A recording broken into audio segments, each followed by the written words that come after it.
وہاں انہوں نے ہمارے بندوں میں سے ایک بندہ دیکھا جس کو ہم نے اپنے ہاتھ سے رحمت خاص سے نوازا تھا اور اپنے پاس سے ایک خاص علم بخشا تھا۔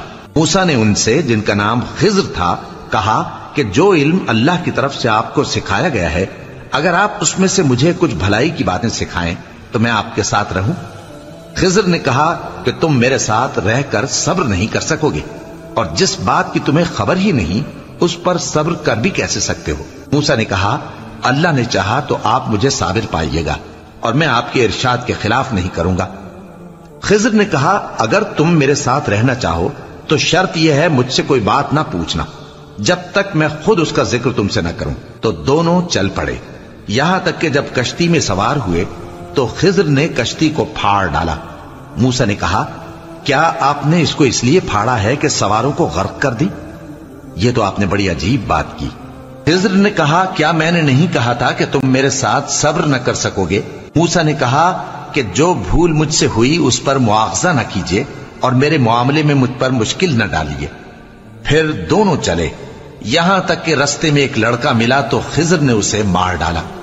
موسیٰ نے کہا کہ آپ نے ایک بے گناہ شخص کو ناحق بغیر قصاص کے مار ڈالا، یہ تو آپ نے بری بات کی۔ خضر نے کہا کیا میں نے نہیں کہا تھا کہ تم سے میرے ساتھ صبر نہیں ہو سکے گا؟ انہوں نے کہا کہ اگر میں اس کے بعد پھر کوئی بات پوچھوں یعنی اعتراض کروں تو مجھے اپنے ساتھ نہ رکھیے گا کہ آپ میری طرف سے عذر کے قبول کرنے میں حد کو پہنچ گئے ہیں۔ پھر دونوں چلے، یہاں تک کہ گاؤں والوں کے پاس پہنچے اور ان سے کھانا طلب کیا۔ انہوں نے ان کی ضیافت کرنے سے انکار کیا۔ پھر انہوں نے وہاں ایک دیوار دیکھی جو گرا چاہتی تھی تو خضر نے اس کو سیدھا کر دیا۔ موسیٰ نے کہا کہ اگر آپ چاہتے تو ان سے اس کا معاوضہ لے لیتے تاکہ کھانے کا کام چلتا۔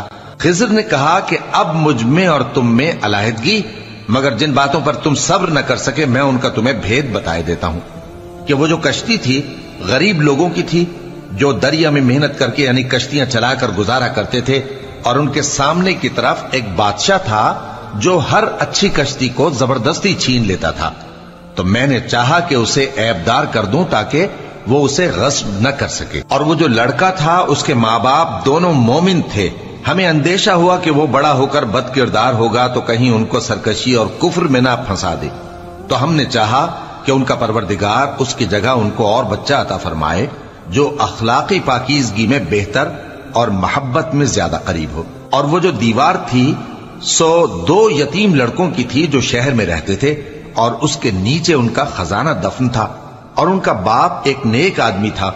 تو تمہارے پروردگار نے چاہا کہ وہ اپنی جوانی کو پہنچ جائیں اور پھر اپنا خزانہ نکالیں۔